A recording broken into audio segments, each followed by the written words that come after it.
আপোনালোকৰ আমগুৰি যে এইটো আছফালি যে 6 লাখ টকা লৈছে আপোনালোকক গোটেই মিডিয়াখিনিক মেনেজ কৰিম বুলি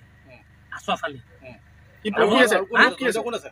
প্ৰুফ কি আছে গোটেই মেনেজ সি কৰিম বুলি পইচা লৈছে কেতিয়া লৈছিলে যেতিয়া আপোনালোকে তাত সেইবিলাক যে হৈছিলে আমিতো কৰা নাছিলো সি মেনেজ কৰিছিলে আপোনাৰ প্ৰমাণ কি আছে আৰু আপোনাৰ পাপু বৰগোহাঁই যিটো পাপু বৰগোহাঁই সি পইচা লৈছে কিমান লৈছে কোনে লৈছে নামকেইটা কওকচোন নামকেইটা কওক কোনে পইচা লৈছিল পইচা কোনোবাই বিচাৰিছিল নেকি আপোনাক আছফালি আছফে বিচাৰিছিল আছফে মেনেজ কৰিম বুলি কথা পাতিছিল আপোনালোকক শিৱসাগৰ সিংহদ্বাৰত ক্ৰুড অইল চোৰ জেলিল আহমেদৰ বিস্ফোৰক স্বীকাৰোক্তিৰ পাছতে স্বয়ম্ভূ সাংবাদিক আশ্ৰফুৰ ৰহমান ওৰফে আশ্ৰফক গ্ৰেপ্তাৰ দুদিনৰ বাবে ন্যায়িক জিম্মাত লয় জয়সাগৰ আৰক্ষীয়ে অভিযুক্ত স্বয়ম্ভূ সাংবাদিকটোক আনটো অভিযুক্ত পাপু বৰগোহাঁই পলাতক চাৱা হওক এই বিষয়ে আমাৰ এক প্ৰতিবেদন শিৱসাগৰৰ পৰা ফাৰহান লস্কৰৰ ৰিপৰ্ট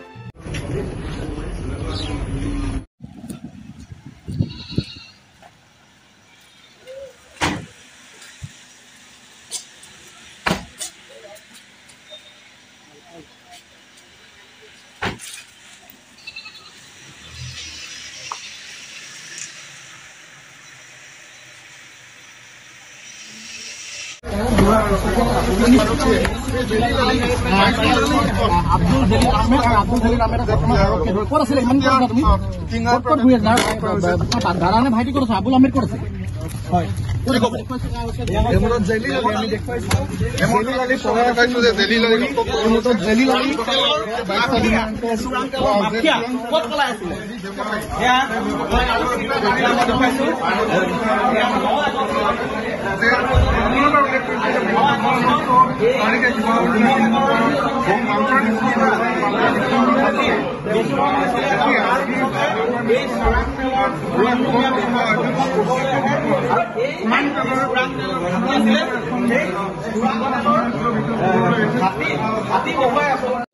টিংৰাইত আমি এটা চোৰ্চৰ মতে গৈ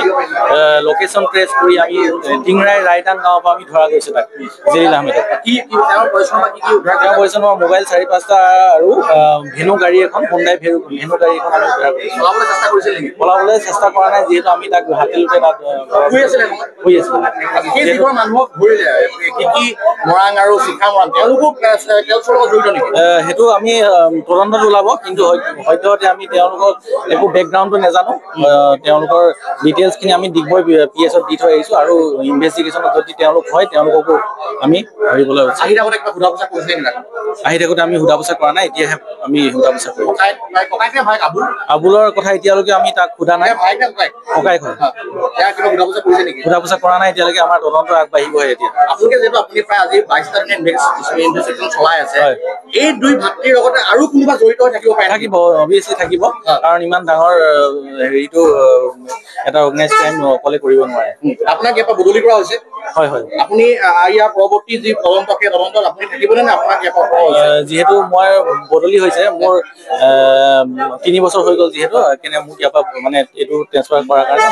চেঞ্জ কৰা হ'ব আৰু বেলেগ হ'ব এয়া আছে জ্যোতিষ